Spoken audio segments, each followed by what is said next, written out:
درود تنجينا. بسم الله الرحمن الرحيم. اللهم صل على سيدنا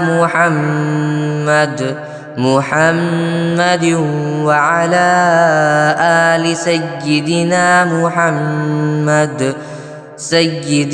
محمد صلاة تنجينا بها من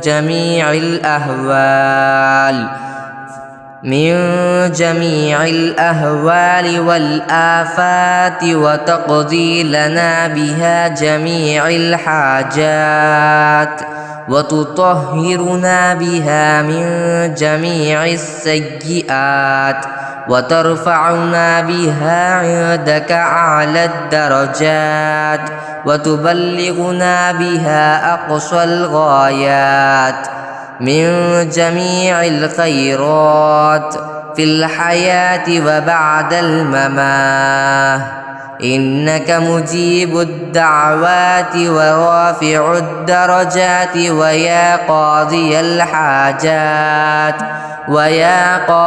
الحاجات ويا كافي المهمات، ويا دافع البليات، ويا حل المشكلات.